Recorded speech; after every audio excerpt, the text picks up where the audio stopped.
માનવ સંસારની અંદર પોતાના લક્ષ્યને તો પ્રાપ્ત કરવા માંગે છે, પણ આજ માનવની કેવી હાલત છે, એને ઘણું બધું જોઈએ છે કે છે એ તપવા નથી માંગતો, પરંતુ એને કે છે કે सूर्य बनવું છે કે છે वो जलना नहीं चाहता, वो सूर्य बनना चाहता है। કે આજે કોઈએ પરિશ્રમ નથી કરવો, કે છે સૂર્ય બનવાની ઈચ્છા છે, એટલી મહેચ્છા છે, પરંતુ કર્મ મહેનત જ્યાં સુધી નહીં કરે ત્યાં સુધી, અથા મહેનત નહીં કરે ત્યાં સુધી એ સફળતા સુધી કઈ રીતે પહોંચી શકશે। मेहनत करना नहीं चाहता और सफलता पाना चाहता है, और चलना नहीं चाहता और मंजिल तक पहुंचना चाहता है।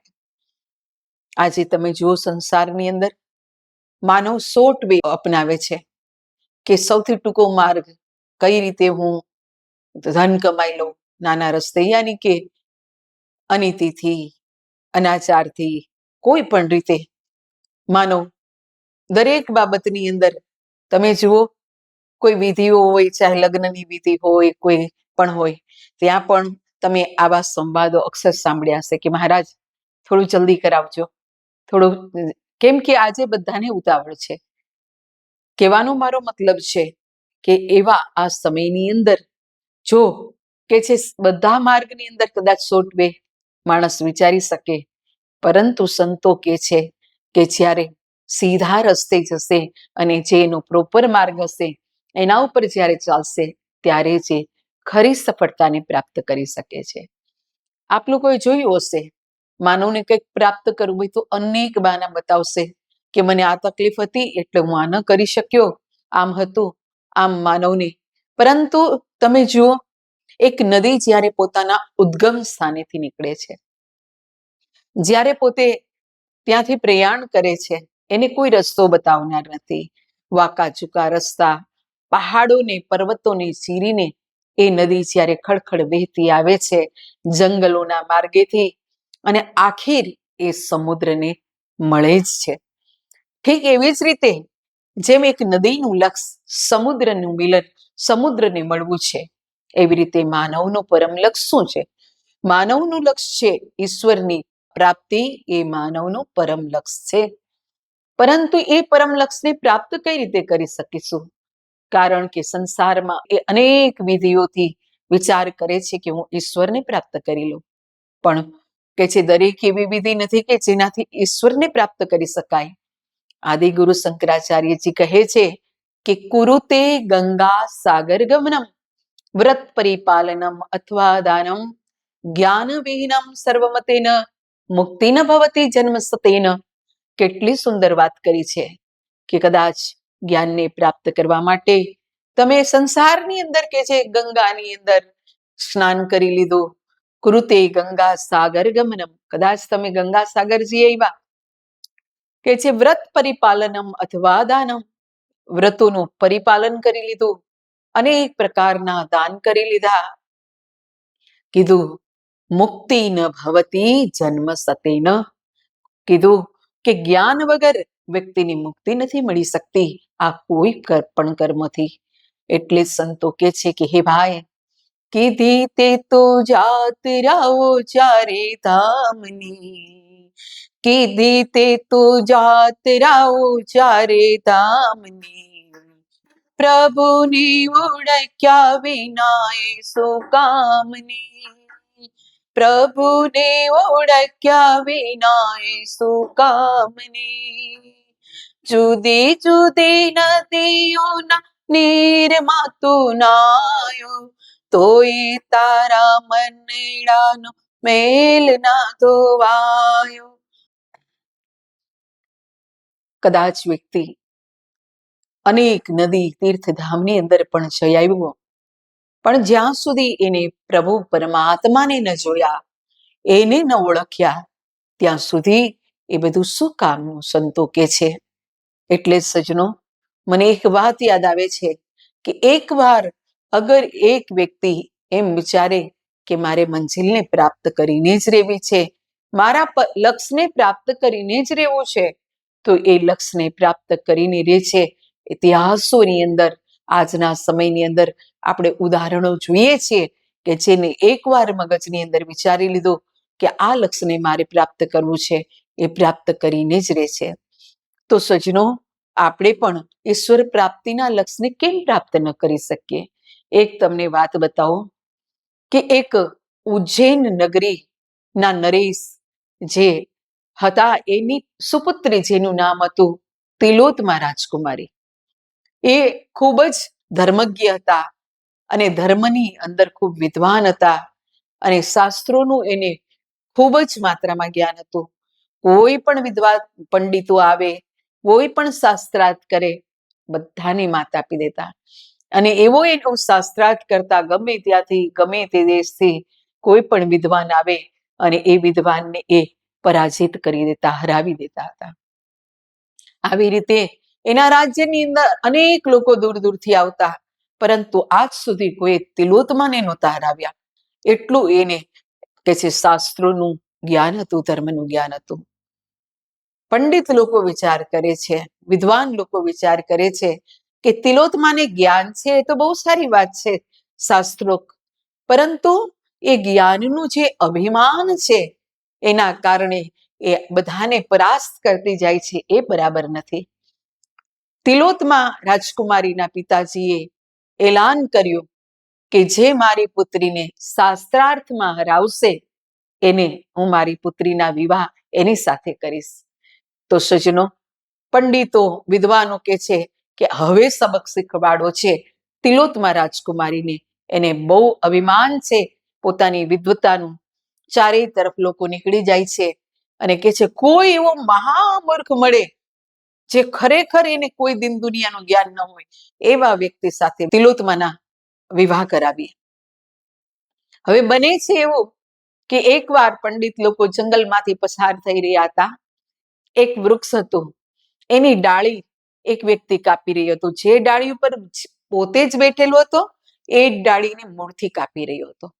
પંડિતો એને જોઈને એને સ્વતઃ હાસ્ય એના ચહેરા પર આવી જાય છે કે આના જેવો કોઈ મૂર્ખ ન હોય, કારણ કે જે ડાળી પર ખુદ બેઠો છે એ ડાળીને જ કાપી રહ્યો છે.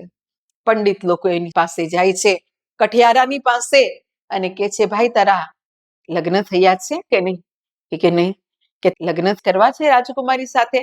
હવે કોણ નહીં, આજ તો તમને જ ખબર છે કે લગ્ન કરવા માટે કેટલું બધું જોઈએ અને કેટલા પ્રયત્ન, ત્યારે માંડ વિવાહ જોડાતા હોય. અને એમાં આ મહામૂર્ખ કઠિયારાને વિદ્વાન લોકો કે છે કે તારા રાજકુમારી સાથે અમે લગ્ન કરાવી શકીએ. તો એ તો ખૂબ રાજી થઈ ગયો અને તૈયાર થઈ જાય છે કે રાજકુમારી સાથે વિવાહ થાય, કોને ખુશી ન હોય, પણ કે તમારે એક મારી શરત માનવી પડશે.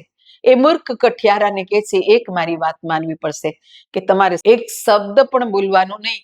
જ્યારે ચર્ચા થાય, શાસ્ત્રાર્થ થાય, ત્યારે પેલા કઠિયારો તો સ્વીકારી લે છે એમની વાત. હવે એને સરસ મજાના ઘરેણાં પહેરાવ્યા, સારી રીતે નવડાવ્યો, સરસ વસ્ત્ર પહેરાવ્યા અને એક ખૂબ સુશ્રેષ્ઠ અને વ્યવસ્થિત વ્યક્તિ તરીકે એને મતલબ પ્રસ્તુત કરે છે. કોની પાસે? યાદ છે ને? તિલોત્તમા રાજકુમારી પાસે. અને કહે છે આ એક વિદ્વાન છે, મહાવિદ્વાન છે અને ખૂબ જ તો એ શાસ્ત્રાર્થ કરે છે, પણ એ મૌન ભાષામાં શાસ્ત્રાર્થ કરે છે. તો તિલોત્તમા પણ રાજી થઈ ગઈ કે આજ સુધી તો બધા મતલબ બોલીને શાસ્ત્રાર્થ કરે છે, પણ આ કેવા વિદ્વાન જે કે છે બોલ્યા વગર શાસ્ત્રાર્થ કરે છે, આ અને ઈશારાથી પોતે શાસ્ત્રાર્થ કરે છે. તો એ ખુશ થઈ જાય છે કે પોતે પંડિત લોકો એને કહે છે કે આ જે વિદ્વાન છે એ ઈશારાથી શાસ્ત્રાર્થ કરે છે. તિલોત્તમા સ્વીકાર કરી લે છે અને શું કરે છે કે આખો દરબાર ભરાયેલો છે. કેમ કે લોકો દર વખતે આવતા ને એના કરતા કોઈ પણ બાકી નથી રહેતું. શા માટે? કે શાસ્ત્રાર્થ થાય, સાંભળીને આવું તો સાંભળ્યું, પણ ઈશારાથી શાસ્ત્રાર્થ થાય તો આ તો જોવું જ પડશે. આખો દરબાર છલોછલ ભરાઈ જાય છે અને આ મહાવિદ્વાન, મહાપંડિત જે તમને ખબર ને આ કઠિયારો, એને રાજકુમારી તિલોત્તમા સામે પ્રસ્તુત કર્યો. અને હવે યાદ રાખજો કે તમારે મારી સામે જોવું પડશે. કેમ? કારણ કે શાસ્ત્રાર્થ થઈ રહ્યો છે ઈશારાથી. કાનથી સાંભળવાનું હોય તો તમે સાંભળી લેશો. તો બને છે એવું કે તિલોત્તમા રાજકુમારી શરૂઆત કરે છે, પ્રારંભ કરે છે. તિલોત્તમા રાજકુમારી એક આંગળી બતાવે. એટલે જે મહામૂર્ખ હતો એને તો એમ થયું કે આ તિલોત્તમા રાજકુમારી મારા એક નેત્રને, મારી એક આંખ ફોડવા માંગે છે. હું થોડો ગાજ્યો જાઉં. એ મારી જો એક આંખ ફોડતી હોય તો એને આમ બે આંખ બતાવી. બે આંખ બતાવીને કે છે કે તું મારી જો એક આંખને ફોડીશ ને તો હું તારી બે આંખ ફોડી નાખીશ. વિદ્વાન લોકો કે છે કે આ પંડિતની વાહ વાહ કરતા કે છે કે આ પંડિત કેટલા બુદ્ધિશાળી છે. કે છે તિલોત્તમા રાજકુમારી કહેવા માંગતા હતા કે આત્મા એક છે. ત્યારે વિદ્વાન પંડિત, કેમ કે કોઈ પણ રીતે એના વિવાહ એની સાથે કરાવવા માંગતા હતા, એટલે બંધ બેસાડીને સમજાવે છે કે આ પંડિત તો કહી રહ્યા છે કે આત્મા એક નહીં બે છે. તો તિલોત્તમા કે છે કઈ રીતે બે આત્મા? તો કે એક બંધ જીવ જે સંસારની અંદર જ રચ્યો પચ્યો રહે છે એવી આત્મા, અને એક આત્મા મુક્ત જીવ જે સંસારમાં તો રહે છે પણ જળમાં કમળની સમાન રહે છે. તિલોત્તમા એ વાતનો સ્વીકાર કરે છે. આગળ શાસ્ત્રાર્થ થાય છે. તિલોત્તમા રાજકુમારી શું કરે છે? પોતાનો હાથ જોરથી આમ બે વાર હલાવે છે. બધા ધ્યાનથી તિલોત્તમાને જોઈ રહ્યા હતા. શું કહેવા માંગતા હશે તિલોત્તમા? આપણને પણ પ્રશ્ન થાય. એ સમયે બધા મનમાં વિચાર કરી રહ્યા હતા કે આ બે વાર આમ હાથ હલાવીને તિલોત્તમા રાજકુમારી શું કહેવા માંગે છે? તો બધાએ પોતપોતાની રીતે મનમાં વિચાર્યું હશે. પરંતુ અહીંયા તો શાસ્ત્રાર્થ તો આ મહામૂર્ખ કઠિયારા અને રાજકુમારી વચ્ચે થઈ રહ્યો હતો, અને વચ્ચે દુભાસિયા પંડિતો હતા. જ્યારે આમ હાથ હલાવે છે અને ત્યારબાદ જે મહામૂર્ખ હતો કઠિયારો એ પોતાનું પંચ યાની કે આમ મુઠ્ઠી બતાવે છે. કેમ કે એની જે વિચાર શ્રેણી છે એ હું બતાવું. કઠિયારો જે હતો એ વિચારે છે કે તિલોત્તમા મને બે થપ્પડ મારવા માંગે છે, પણ એને ખબર નથી મારો એક જ પંચ કે છે એની પાસે બધું બરાબર થઈ જશે. એટલે કેમ કે એ જે હતો પંડિત એ સમજતો હતો કે તિલોત્તમા રાજકુમારી મને મારવા માંગે છે, થપ્પડ મારવા માંગે છે. આ બાજુ પંડિત કે છે એ પ્રશંસા કરતા કે છે કે તિલોત્તમા રાજકુમારી કે છે માનવની 5 કર્મેન્દ્રિય અને જ્ઞાન ઇન્દ્રિય, આ ઇન્દ્રિયોની અંદર જ માનવ રચ્યો પચ્યો રહીને આ જીવનને પૂરું કરી દે છે અને મનુષ્ય લક્ષ 84 જાય છે. આવી વાત તિલોત્તમા કરી રહી છે આમ બે વાર હાથ હલાવીને.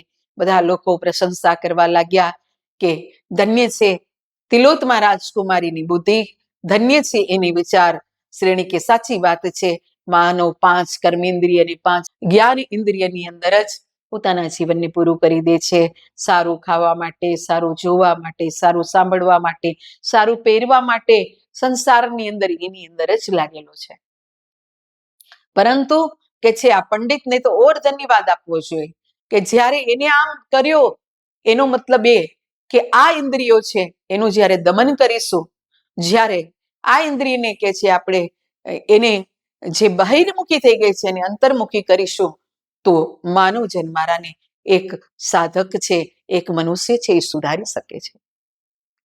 કારણ કે આ મુઠ્ઠીનો મતલબ થાય, ભગવદ્ ગીતાની અંદર પણ ભગવાન કૃષ્ણએ કીધું કે અગર કોઈ વ્યક્તિ કાચબાની માફક પોતાની ઇન્દ્રિયોને અંદર સંકોરી લે છે તો કે છે કે એ જીતેન્દ્રિય બતાવ્યો છે.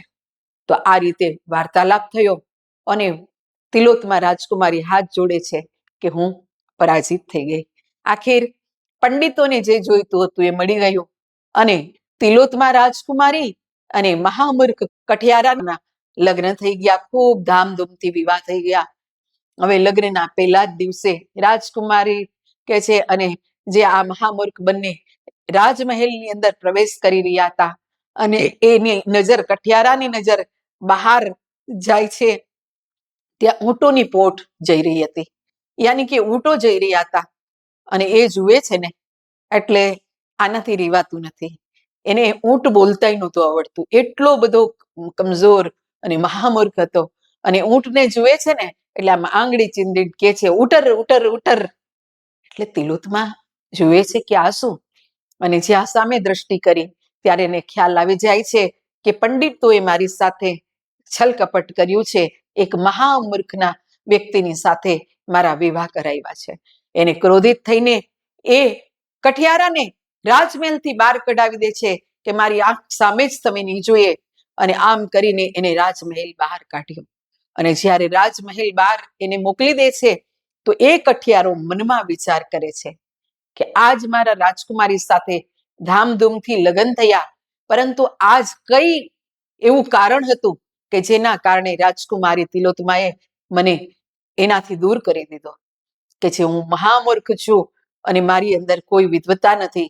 માટે તો એ જ વ્યક્તિ રાત દિવસ અધ્યયન કરે છે, મહા મહેનત કરે છે અને એટલું બધું જ્ઞાનને પ્રાપ્ત કરે છે, અને એ બીજું કોઈ વ્યક્તિ નહીં, કવિ કાલિદાસજી, અને મહાપંડિત બને છે.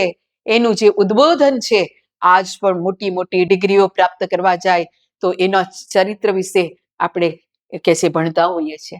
વિચાર કરો સજ્જનો, જેને ઊંટ બોલતા નહોતું આવડતું, ઉટર કરતા હતા, એ કવિ કાલિદાસજી પણ એક વાર મનમાં વિચાર કર્યો કે નહીં, મારે કરીને બતાવવું છે, તો મહાવિદ્વાન મહાપંડિત બની ગયા.